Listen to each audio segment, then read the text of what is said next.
Assalamualaikum warahmatullahi wabarakatuh. Bertemu kembali dengan saya Asrini Yuli Wahyuni dalam pembelajaran online PPKN kelas 10 SMA Negeri 1 Purwokerto. Dalam pertemuan kita kali ini, kita akan membahas bab yang ketiga, yaitu fungsi dan kewenangan lembaga-lembaga negara. Namun sebelum masuk pembahasan berikutnya, kita simak dulu tujuan pembelajaran hari ini. Tujuan pembelajaran hari ini, setelah kalian menyaksikan video pembelajaran ini, kalian diharapkan mampu menganalisis sistem politik yang ada di Indonesia, dan kalian juga bisa menjelaskan hubungan antara lembaga negara dalam menjalankan kewenangannya secara sistematis. Dan setelah kalian memahami materi ini, diharapkan kalian mampu bekerja sama dengan baik dalam kehidupan kalian sehari-hari dengan jujur, disiplin, dan bertanggung jawab. Apa saja materi yang akan kita bahas di bab yang ketiga? Kita akan membahas tentang sistem politik yang ada di Indonesia. Dalam sistem politik, kita akan membahas suprastruktur dan infrastruktur sistem politik yang ada di Indonesia. Kemudian, kita akan membahas lembaga-lembaga negara yang ada di Indonesia menurut Undang-Undang Dasar Negara Republik Indonesia tahun 1945. Selanjutnya, kita akan membahas tata kelola pemerintahan yang baik. Dan bab ini akan ditutup dengan pembahasan mengenai peran kita sebagai warga negara dalam ikut berpartisipasi di dalam sistem politik yang ada di Indonesia. Sedangkan pertemuan minggu kali ini ada bab yang akan kita bahas, yaitu sistem politik Indonesia, fungsi dan kewenangan lembaga negara. Kalian bisa lihat mind mapping atau peta konsep dalam sistem politik yang ada di Indonesia. Ada dua ideologi yang berkembang di dunia, yaitu yang pertama ideologi komunis dan ideologi liberal. Sedangkan negara Indonesia tidak menganut ideologi komunis maupun liberal, tapi kita memiliki ciri khas ideologi kita sendiri, yaitu ideologi Pancasila. Ciri yang menonjol di dalam ideologi komunis atau negara-negara yang menganut ideologi komunis. Partai yang hidup di negara-negara komunis hanya ada satu partai. Hak individu sangat dibatasi. Ketua partai adalah pemimpin negara. Keputusan juga ditentukan oleh elit politik. Kepemimpinan cenderung otoriter, mudah timbul kekerasan. Contoh misalkan negara Korea Utara. Kemudian negara yang menganut ideologi liberal. Di sana bisa hidup lebih dari satu partai, tapi pada umumnya menggunakan two-party system atau dua partai yang berkembang di dalam negara itu, atau dua partai besar yang berkembang di negara itu. Kemudian di negara yang menggunakan ideologi liberal mengutamakan kebebasan individu. Pemegang kekuasaan adalah pemenang pemilu, sedangkan yang kalah pemilu menjadi oposisi, dan keputusan diambil dengan cara voting atau suara terbanyak. Sedangkan ciri khas negara yang menganut ideologi Pancasila, yaitu negara kita Indonesia, memiliki banyak partai atau menggunakan multi-party system, keseimbangan antara kepentingan individu dan kepentingan umum. Pemegang kekuasaan adalah hasil pemilu. Hak individu diakui dalam konteks yang terbatas. Sedangkan gambaran tentang suprastruktur politik akan kita jelaskan lebih jauh lagi tentang suprastruktur politik. Suprastruktur politik adalah struktur politik pemerintahan yang berkaitan dengan lembaga negara. Suprastruktur politik merupakan mesin politik formal atau aktivitas politik yang dilakukan oleh lembaga-lembaga negara. Nah, lembaga negara yang dimaksud adalah Majelis Permusyawaratan Rakyat, Dewan Perwakilan Rakyat, Dewan Perwakilan Daerah, Presiden, Mahkamah Agung, Mahkamah Konstitusi, Komisi Yudisial, dan Badan Pemeriksa Keuangan. Mengenai Majelis Permusyawaratan Rakyat, tugas dan kewenangannya adalah mengubah serta menetapkan undang-undang dasar, melantik presiden dan wakil presiden hasil pemilihan umum, memutuskan usul DPR untuk memberhentikan presiden dan atau wakil presiden dalam masa jabatannya, melantik wakil presiden menjadi presiden, memilih presiden dan wakil presiden. Dewan Perwakilan Rakyat. Tugas dan kewenangannya antara lain menyerap, menghimpun, menampung dan menindaklanjuti aspirasi yang ada di dalam masyarakat, memberikan persetujuan kepada presiden untuk menyatakan perang atau membuat perdamaian dengan negara lain, mengangkat dan memberhentikan anggota komisi yudisial, memberikan pertimbangan kepada presiden dalam hal memberikan amnesti dan abolisi, mengangkat duta besar dan menerima penempatan duta besar negara lain. Untuk pemberian amnesti dan abolisi itu yang sifatnya justisi. Sedangkan yang sifatnya pemerintahan adalah memberikan persetujuan kepada presiden untuk menyatakan perang atau membuat perdamaian dengan negara lain. Di sini sudah nampak adanya hubungan tugas dan kewenangan antara DPR dengan presiden. Kemudian Dewan Perwakilan Daerah. Dewan Perwakilan Daerah memiliki fungsi yaitu untuk mengajukan rancangan undang-undang yang berkaitan dengan otonomi daerah, hubungan pusat dan daerah, pembentukan dan pemekaran, serta penggabungan daerah, pengelolaan sumber daya alam dan sumber daya ekonomi lainnya, serta yang berkaitan dengan pertimbangan keuangan pusat dan daerah kepada DPR. Jadi fungsi Dewan Perwakilan Daerah di sini itu berkaitan dengan kepentingan-kepentingan daerah. Karena Dewan Perwakilan Rakyat adalah wakil daerah. Kalau sebelum amandemen dulu kita mengenal Dewan Perwakilan Daerah dengan nama utusan daerah. Kemudian presiden. Presiden di Indonesia dengan sistem parlementer kemarin sudah kita bahas di bab yang pertama, yaitu kedudukannya sebagai kepala negara dan sebagai kepala pemerintahan. Ini kemarin sudah kita bahas dan kita ulas lebih dalam di bab yang pertama. Sebagai kepala negara, presiden memegang kekuasaan yang tertinggi atas angkatan darat, angkatan laut, dan angkatan udara. Presiden juga bisa mengangkat duta dan konsul. Presiden menerima penempatan duta negara lain dengan memperhatikan pertimbangan dari DPR. Sedangkan sebagai kepala pemerintahan, contohnya presiden memegang kekuasaan pemerintahan menurut Undang-Undang Dasar. Presiden menetapkan peraturan pemerintah untuk menjalankan undang-undang, dan presiden mengangkat menteri-menteri dan serta memberhentikan para menteri. Mahkamah Agung. Kewenangan Mahkamah Agung. Mahkamah Agung memutus permohonan kasasi terhadap putusan pengadilan tingkat banding atau tingkat terakhir dari semua lingkungan peradilan.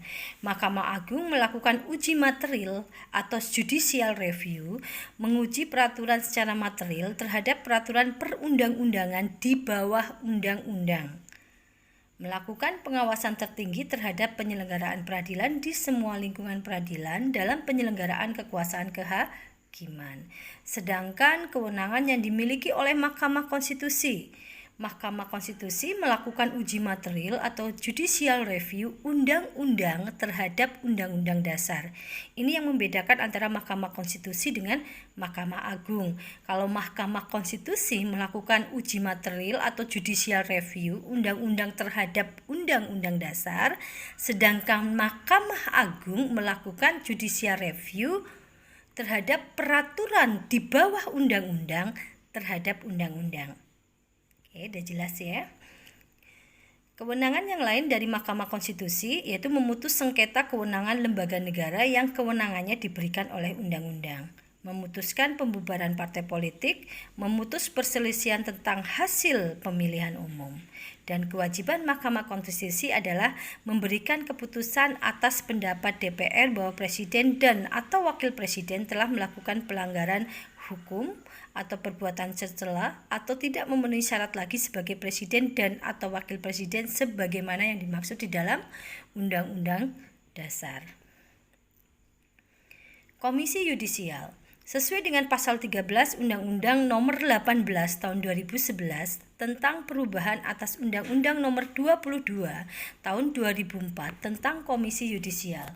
Komisi Yudisial memiliki kewenangan untuk mengusulkan pengangkatan hakim agung dan hakim ad hoc di Mahkamah Agung kepada DPR, menjaga dan menegakkan kehormatan, keluhuran, martabat, serta perilaku hakim, menetapkan kode etik atau pedoman perilaku hakim bersama-sama dengan Mahkamah Agung.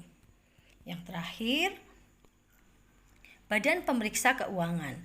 Tugas dan wewenang Badan Pemeriksa Keuangan berdasarkan Undang-Undang Republik Indonesia Nomor 15 Tahun 2006 diantaranya adalah wewenang untuk menentukan objek pemeriksaan, merencanakan serta melaksanakan pemeriksaan, penentuan waktu dan metode pemeriksaan serta menyusun maupun menyajikan laporan juga menjadi wewenang dari BPK.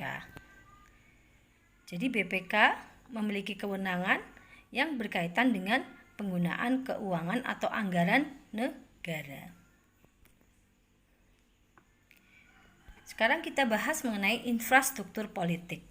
Infrastruktur politik adalah mesin politik informal atau aktivitas politik yang dilakukan oleh kelompok masyarakat yang terdiri atas beberapa kelompok yang dibentuk berdasarkan kesamaan sosial, ekonomi, tujuan, dan kesamaan lainnya. Ada 5 komponen dalam infrastruktur politik di Indonesia, yaitu partai politik, kelompok kepentingan, kelompok penekan, media komunikasi politik, dan tokoh politik. Partai politik. Partai politik adalah kelompok terorganisasi yang anggota-anggotanya memiliki orientasi, nilai-nilai, dan cita-cita yang sama. Tujuan partai politik adalah untuk mendapatkan kekuasaan politik dan merebut kedudukan politik secara konstitusional dengan cara memenangkan pemilu. Fungsi partai politik. Fungsi partai politik adalah sebagai sarana komunikasi politik. Artinya berarti fungsi partai politik adalah mengumpulkan berbagai macam aspirasi dan pendapat dari masyarakat, baik perorangan ataupun kelompok orang atau interest aggregation. Dari berbagai aspirasi itu kemudian digabungkan dan diolah menjadi sebuah aspirasi atau pendapat yang lebih teratur atau interest articulation. Setelah itu, partai dapat merumuskan menjadi usulan kebijakan. Inilah yang dinamakan dengan program partai. Jadi aspirasi yang ada dalam masyarakat digabungkan menjadi program partai. Program partai inilah yang nanti akan ditawarkan ketika kampanye pemilu atau kampanye pilkada. Itu sebagai sarana komunikasi politik. Kaitannya dengan kampanye berarti partai politik juga memiliki fungsi sebagai sarana sosialisasi politik. Apa artinya? Sarana sosialisasi politik diartikan sebagai suatu proses yang dilalui oleh seseorang untuk memperoleh sikap dan orientasi terhadap fenomena politik yang umumnya berlaku di dalam masyarakat. Nah, fungsi sosialisasi politik adalah untuk menciptakan image atau citra bahwa partainya memperjuangkan kepentingan umum. Inilah yang dinamakan dengan politik pencitraan. Ini sarana sosialisasi politik. Jadi partai politik memiliki fungsi sebagai sarana sosialisasi politik, menciptakan image bahwa partainya adalah memperjuangkan kepentingan umum. Fungsi yang ketiga, sarana rekrutmen politik. Sarana rekrutmen politik yang dimaksud adalah mengajak orang-orang yang berbakat di bidangnya untuk menjadi kader partai atau untuk menjadi anggota partai. Jadi partai politik berfungsi sebagai sarana rekrutmen politik. Sedangkan fungsi yang terakhir, fungsi yang keempat yaitu sarana pengatur konflik. Sarana pengatur konflik artinya berarti partai politik berfungsi untuk membantu mengatasi potensi-potensi konflik yang terjadi di dalam masyarakat, baik dari segi etnis, sosial, ekonomi maupun agama.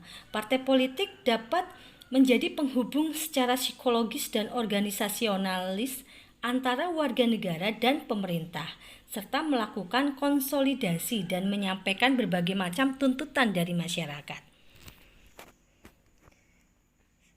Sedangkan kelompok kepentingan ini berbeda dengan fungsi dari partai politik tadi. Kelompok kepentingan memiliki tujuan untuk mempengaruhi kebijakan pemerintah tanpa tujuan untuk mendapatkan kekuasaan atau jabatan publik. Jadi ini yang membedakan antara kelompok kepentingan dengan partai politik. Nah, yang dimaksud dengan kelompok kepentingan ada kelompok anomik, ada kelompok non-asosiasional, ada kelompok institusional, dan kelompok asosiasional, yaitu kelompok yang menyatakan kepentingannya secara khusus menggunakan tenaga profesional dan memiliki prosedur yang teratur untuk merumuskan segala kepentingan dan tuntutannya. Kelompok kepentingan ini biasanya diikat dengan profesi yang sama. Contohnya misalkan Ikatan Dokter Indonesia, Persatuan Guru Republik Indonesia. Ini kelompok kepentingan. Mereka berusaha untuk mempengaruhi kebijakan pemerintah tanpa tujuan untuk mendapatkan kekuasaan atau jabatan publik. Ini kelompok kepentingan.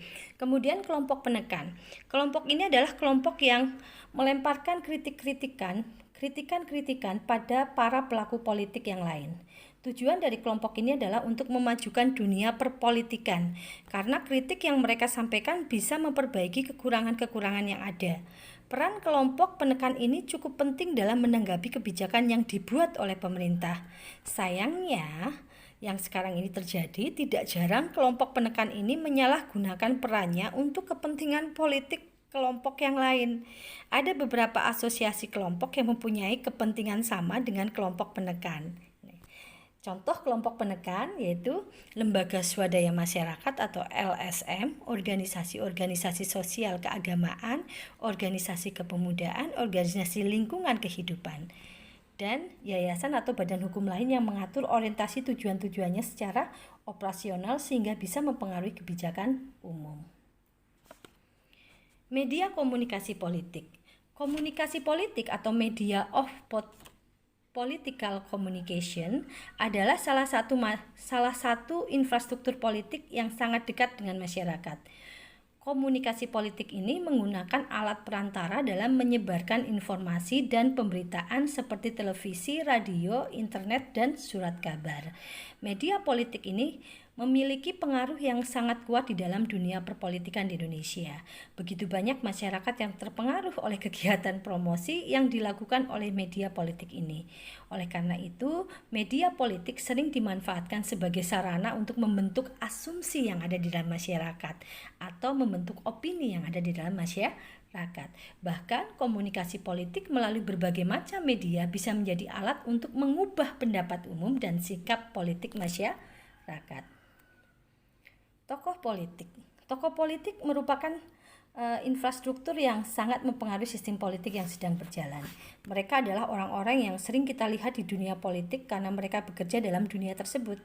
Mereka memegang peran yang penting dalam mengambil keputusan dan kebijakan yang selanjutnya akan mempengaruhi wilayah tertentu. Tokoh-tokoh politik akan diangkat melalui seleksi terhadap anggota masyarakat dari beragam subbudaya, agama, status sosial, kelas hingga suku-suku yang selanjutnya akan diperkenalkan kepada peran-peran khusus dalam sistem politik. Oke, kita sampai di penghujung pertemuan kita hari ini. Setelah kalian tadi menyimak pembahasan tentang suprastruktur politik dan infrastruktur politik sebagai bagian dari sistem politik yang ada di Indonesia, maka tugas yang harus kalian kerjakan adalah jelaskan hubungan antar lembaga negara berdasarkan Undang-Undang Dasar Negara Republik Indonesia tahun 45.